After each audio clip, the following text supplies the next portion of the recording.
Hello friends, कैसे हो आप लोग? सभी साथियों को नमस्कार। आई होप आप अच्छे होंगे। दोस्तों, ऊपर का जो वीडियो चल रहा है उसको आप एक बार ध्यान से देखिएगा, तब आपको समझ में आएगा कि एक दिव्यांग अभ्यर्थी अपने जीवन में प्राइमरी से लेकर ग्रेजुएशन तक की पढ़ाई कितने स्टेजों में स्ट्रगल करके पूरा करता है। उसके बाद अगर कोई सरकार उस दिव्यांग से ये कह दे कि आप कोई भी सरकारी नौकरी करने के सक्षम नहीं हो, वो भी उस दौर में जब हमारा देश डिजिटल इंडिया बन रहा है, तो बताओ उस दिव्यांग पे क्या बीतेगा। जैसे यूपी ट्रिपल एससी आयोग के सचिव द्वारा दिव्यांग अभ्यर्थियों के मांगों को लेकर खारिज किया गया, दिव्यांग अभ्यर्थियों के तर्कों का वितर्क किया गया है। जब दिव्यांग लेखपाल मुख्य सेविका अभ्यर्थियों द्वारा अपने 4% आरक्षित दिव्यांग सीटों को भरने की मांग किया गया है, तब सचिव द्वारा बताया गया कि आपकी कैटेगरी शासनादेश में चिन्हित नहीं है। फिर दिव्यांग अभ्यर्थियों ने सवाल किया कि 39 दिव्यांग जो लेखपाल में सिलेक्शन हुआ है जिनका, उनका भी तो कैटेगरी चिन्हित नहीं है, फिर आप उनको कैसे नौकरी दिए? तो सचिव द्वारा कहा गया, दिव्यांग समान श्रेणी में गए हैं, यानी जो दिव्यांग अभ्यर्थियों का सिलेक्शन हुआ है उनका मूल कैटेगरी में हुआ है। मैं इसको एक एग्जाम्पल के थ्रू आपको समझाता हूँ कि उनका साफ साफ ये कहना है कि जैसे एक जनरल का नॉर्मल अभ्यर्थी 83 नंबर लाया है, उसी तरह अगर जनरल का कोई दिव्यांग अभ्यर्थी है तो वो भी अगर 83 नंबर लाएगा तो उसका सिलेक्शन हो गया है। अगर ओबीसी का नॉर्मल अभ्यर्थी 81 नंबर लाया है तो ओबीसी का दिव्यांग अभ्यर्थी को भी 81 नंबर लाना पड़ेगा, तभी जा कर के सिलेक्शन होगा। ऐसे ही ईडब्ल्यूएस एससी एसटी के दिव्यांग अभ्यर्थियों के लिए भी है। अगर जितना नॉर्मल अभ्यर्थी नंबर लेकर आ रहा है उतना ही नंबर किसी कैटेगरी का दिव्यांग अभ्यर्थी लेकर आएगा, तभी जा कर के उसका सिलेक्शन हो सकता है। यानी उनका साफ साफ कहना है कि तुम्हारी कैटेगरी चिन्हित है या नहीं है, इससे मतलब नहीं है। तुम एक पैर पर अपनी ज़िंदगी जी रहे हो या बिना पैर के, एक हाथ के साथ अपनी ज़िंदगी जी रहे हो या बिना हाथ के, आयोग के लिए कोई मायने नहीं रखता है। यानी ऊपर जो वीडियो देख रहे हैं, उस दिव्यांग अभ्यर्थी को भी एक नॉर्मल अभ्यर्थी इतना नंबर लाना पड़ेगा, तभी जा कर के उसको कोई नौकरी दी जा सकती है, कोई सरकारी नौकरी पा सकता है। यानी ये डायरेक्ट नहीं कह रहे हैं कि हम दिव्यांगों का 4% आरक्षण ख़त्म कर रहे हैं, पर घुमा फिरा करके इनडायरेक्टली ये कह रहे हैं कि हम दिव्यांगों का 4% आरक्षण ख़त्म किया जा रहा है सरकार के द्वारा, आयोग के द्वारा। और उत्तर प्रदेश अधीनस्थ सेवा चयन आयोग जो यह कह रहा है कि दिव्यांग अभ्यर्थी भी सामान्य अभ्यर्थी जितना नंबर लाएं तो उनका सिलेक्शन हो जाएगा, चाहे उनकी कैटेगरी शासनादेश में चिन्हित हो या नहीं हो।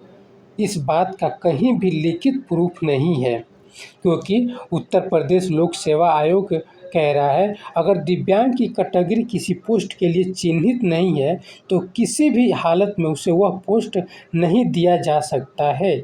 और ये लिखित है कि कई दिव्यांग अभ्यर्थी जो पीसीएस का प्री मेंस इंटरव्यू क्लियर करके सामान्य से भी ज़्यादा नंबर लाए हैं, फिर भी उनको पोस्ट नहीं दिया गया है, जिनका अभी भी दिव्यांग न्यायालय और हाईकोर्ट में केस चल रहा है।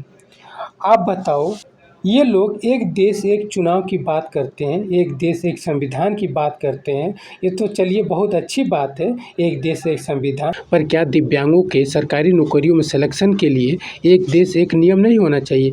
दिव्यांगों के पेंशन की जो बात है तो ये एक देश एक पेंशन की बात नहीं होनी चाहिए, पर ये इसकी बात नहीं करेंगे। जैसे दूसरे राज्यों में दिव्यांगों की पेंशन 2500 है, 3000 है, यहाँ तक कि दिल्ली सरकार, जब अरविंद केजरीवाल की सरकार थी, दिव्यांगों को 5000 रुपया पेंशन देती थी।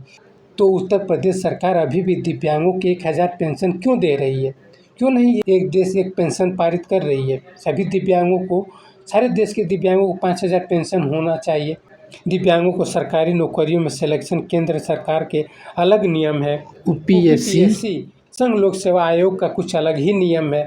Uttar Pradesh public service commission यानी उत्तर प्रदेश लोक सेवा आयोग का कुछ अलग ही नियम है। उत्तर प्रदेश अधीनस्थ सेवा चयन आयोग जो है, यूपी ट्रिपल एससी जो है, उसका कुछ अलग ही नियम है।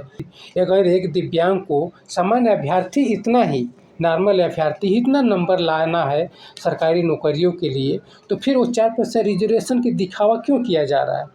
वो 4% रिजर्वेशन तो इसलिए दिया गया है कि अगर दिव्यांग अभ्यर्थी एक नॉर्मल अभ्यर्थी इतना नंबर नहीं ला पा रहा है तो उसका कट ऑफ गिरा करके उसको नौकरी दिया जाए। जैसे लेखपाल की भर्ती में 83 नंबर जनरल का कट ऑफ गया, तो अगर कोई जनरल का दिव्यांग अभ्यर्थी है, अगर उसने 82 नंबर लाया तो इन लोगों ने उसका सिलेक्शन नहीं किया, कह दिए कि आपकी कैटेगरी चिन्हित नहीं है। और आज भी दिव्यांगों के 4% आरक्षित सीटें खाली रखी है और सरकार जाकर न्यायपालिका में दलील दे रही है कि हमको उत्तर प्रदेश में दिव्यांग नहीं मिले। यानी सब कुछ करने वाली ये सरकार थी, शासनादेश बनाने वाली सरकार है, चिन्हांकन करने वाली सरकार है, भर्ती के नोटिफिकेशन निकालने वाले आयोग हैं, अधिकारी हैं, और दिव्यांगों से फॉर्म भरवा कर प्री मेंस डॉक्यूमेंट्स वेरिफिकेशन कराने वाले ये अधिकारी ही हैं, ये आयोग ही है। और लास्ट में दिव्यांगों की ही गलती बता करके वो आज भी आरक्षित सीटों को देने के लिए तैयार नहीं है, अपनी गलतियां मानने के लिए तैयार नहीं हो रहे हैं। यानी दिव्यांग तो सिर्फ एक मुहरा बन के रह गए हैं, जबकि सरकार अपनी गलती मान चुकी है कि उसने शासनादेश बनाने में गलती की है। जब जो दिव्यांग 2025 में लेखपाल पद के लिए चिन्हित हो सकते हैं, एलिजिबल हो सकते हैं, तो ही दिव्यांग 2022 में लेखपाल भर्ती के लिए क्यों नहीं एलिजिबल हो पाए, क्यों नहीं आपने चिन्हांकन किया था। और उसमें भी जब 2025 में आपने चिन्हांकन किया तो उस चिन्हांकन के में भी कुछ ही दिव्यांगों को एलिजिबल किया, कुछ दिव्यांगों को अभी भी बाहर कर रखे हैं और कह रहे हैं कि आप लड़ो, आप 2-4 साल बाद आप एलिजिबल हो जाओगे। यानी कौन सी ये मानक है, कौन सी इनकी क्राइटेरिया है जो 4 साल 5 साल दिव्यांगों को बर्बाद करके, कुछ दिव्यांगों को जीवन बर्बाद करके एलिजिबल कर दे रहे हैं। ये सरकार अपनी गलती तो मान नहीं रही है। ये कैसे उम्मीद कर रहे हैं कि एक नॉर्मल अभ्यर्थी जितना नंबर ला रहा है उतना ही एक दिव्यांग अभ्यर्थी जो एक पैर के साथ अपनी ज़िंदगी जी रहा है, बिना पैर के साथ अपनी ज़िंदगी जी रहा है, एक हाथ के साथ अपनी ज़िंदगी जी रहा है, वो भी अभ्यर्थी उतने ही सामान्य अभ्यर्थियों कितना नंबर लाए। तो इनडायरेक्टली तो ये हमारा 4% का जो रिजर्वेशन है वो रिजर्वेशन ये लोग ख़त्म कर रहे हैं। उत्तर प्रदेश सरकार जो शासनादेश पारित कर रखी है, दिव्यांग अधिकार अधिनियम 2016 में जो पारित हुआ था, उसको लेकर के लोग देशों में विदेशों में डंका बजा रहे हैं कि हम दिव्यांग लोगों के लिए कानून बना के रखे हैं, हम उनके अधिकारों के संरक्षण के लिए कानून बनाए हैं। पर ज़मीनी स्तर पर उस कानूनों का कितना उपयोग हो रहा है, ये देखने वाली बात है। हमारी संसद ने दिव्यांगजन अधिकार अधिनियम 2016, नारी शक्ति वंदन अधिनियम 2023 जैसे विधान बनाकर देश में सभी वर्गों के हितों को संरक्षित करने के प्रभावी उपाय किए हैं। दिव्यांग सड़क पर भीख मांगने के लिए मजबूर हो रहे हैं, वो भी इतने स्ट्रगल में पढ़ाई लिखाई करने के बाद। उस दिव्यांगों से भी ये सरकार कह रही है कि आप भी उतना ही नंबर लेकर आओ जितना हम एक नॉर्मल अभ्यर्थी लेकर के आ रहा है। लास्ट में एक बार और सभी साथियों से हम्बल रिक्वेस्ट है कि अपने अधिकारों के लिए जागरूक होइए, अपने दिव्यांग साथियों को जागरूक करिए और एक साथ एक मंच पर आइए लड़ने के लिए। बहुत बहुत धन्यवाद सभी साथियों को, बहुत बहुत धन्यवाद।